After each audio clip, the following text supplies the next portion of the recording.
अब हनुमान जी के भी सिर एक है,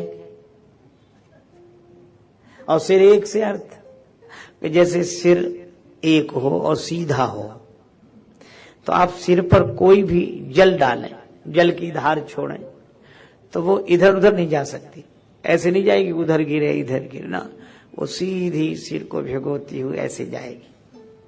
इसका अर्थ है कि जिसका सिर सीधा है उसके सिर में जब गुरुदेव की ज्ञान की धारा गिरेगी तो सीधी हृदय में जाएगी, स्नान हो जाएगा, हृदय को छुएगी, हृदय को छूते हुए ज्ञान जाएगा।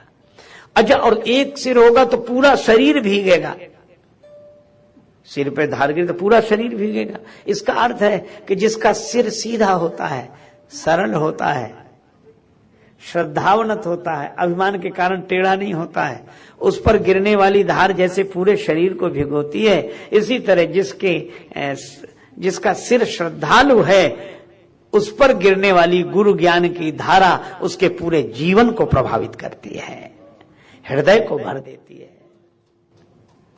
और इसीलिए हनुमान जी के ज्ञान यहां आया, बुद्धिमताम वरिष्ठम, तो हृदय में क्या आ गया कि जासु हृदय आगार बसई राम सर चाप धर, भगवान आ गए। और रावण क्या, 5 सिर इधर, 4 सिर इधर, 1 सिर बीच में। आप सोचो, जिधर 5 सिर होंगे उधर वजन ज्यादा होगा, जिधर 4 सिर होंगे उधर वजन कम होगा, 1 सिर बीच में, तो गर्दन तो टेढ़ी रहती होगी, बैलेंस कैसे ठीक बैठता होगा, संतुलन है ही नहीं। अच्छा, और जब रात को सोए तो करवट कैसे बदले,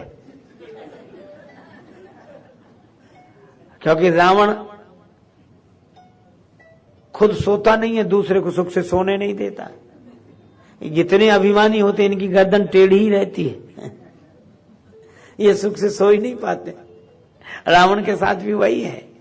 अच्छा, तो रावण के 5 सिर इधर, 4 सिर इधर, इसका अर्थ क्या है? का रावण के 10 सिर का क्या अर्थ? कभी कभी मुझे लगता है कि 10 सिर को लेकर अलग अलग व्याख्याएं विद्वानों ने, महापुरुषों ने की हैं, पर मुझे एक सरल सीधा सा अर्थ लगता है, इसके सिर हैं 10 और अपने यहाँ प्रमुख ग्रंथ ही 10 हैं, 4 वेद और 6 शास्त्र, पूरे 10 हैं, 6 शास्त्र और 4 वेद। ये 10 जिसकी बुद्धि में भरे हों वही 10 सिर है।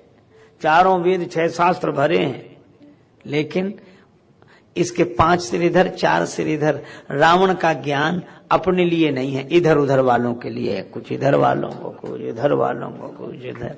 इसका अर्थ यह है कि यह ज्ञान का प्रचार तो करता है पर उस ज्ञान का विचार नहीं करता। ज्ञान का प्रचार तो करता है, क्यों? विचार पिछले जन्म में ही नहीं किया तो इस जन्म में क्या करें? अच्छा, सोचता भी तो उल्टा ही सोचता है। शंकर जी गुरु हैं, पर शंकर भगवान कहते हैं कि रावण हमें देखकर हंसता है। तो शंकर जी से पूछा क्यों हंसता है? बोले वो हमारी तरफ देखता है, फिर अपनी तरफ देखता है और ये कहता है गुरु जी इधर देखो, आपके तो 5 ही सिर हैं, यहाँ 10 हैं, तो आपसे दुगने तो हम वैसे ही हैं, आपसे ज्यादा जानते हैं, तो गुरु क्यों बना लिया? वो तो बनाना चाहिए इसलिए बना लिया। और अब जिसकी ऐसी श्रद्धा हो, विचार कहां है उसके जीवन? यह रावणत्व आया। कुल तो बड़ा अच्छा था, 3 भाई, प्रताप भानु तो बना रावण, उसका भाई अरिमर्दन बना कुंभकर्ण, और जो प्रताप भानु का मंत्री थे धर्म रुचि, वे भक्तराज विभीषण के रूप में जन्म लेकर आए।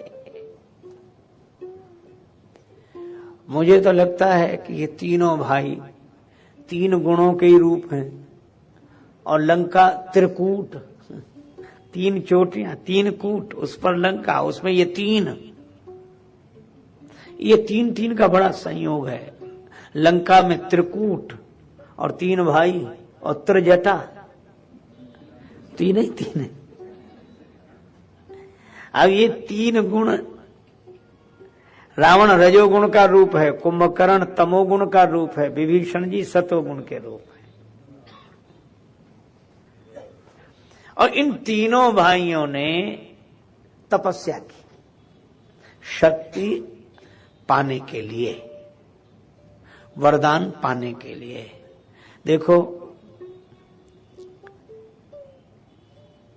मंदिर में सभी लोग जाते हैं, दर्शन करते हैं, पर अपने अपने संस्कारों के आधार पर प्रार्थना करते हैं, वरदान मांगते हैं।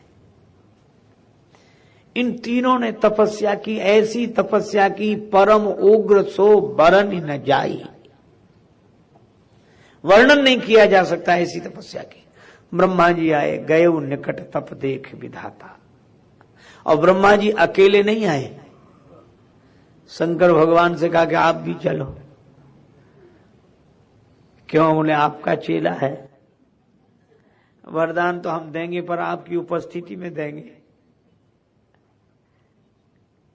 अच्छा, शंकर जी को लाना क्यों? क्योंकि रावण ने वरदान क्या मांगा? जैसे ब्रह्मा जी बोले वरदान मांगो, रावण बोला हम काहू के मरही न मारे। अब इतनी दिन तो तपस्या की और परम उग्र तपस्या की, वरदान क्या मांगा कि हम मरे नहीं। अब इसमें व्यंग क्या था कि हम मरे नहीं, इतने ही नहीं, हमें कोई ना मार सके, हम काहू के मरही न मारे, हमें कोई ना मार सके। इसमें व्यंग क्या कि हम चाहे सबको मार डालें। वही पुरानी वासना कि हमको कोई न जीत पाए, हम सबको जीत ले। ये कथा यह संदेश देती है कि कितने, देखो आप कितने ही कपड़े बदलने पर आदमी तो आप वही हैं।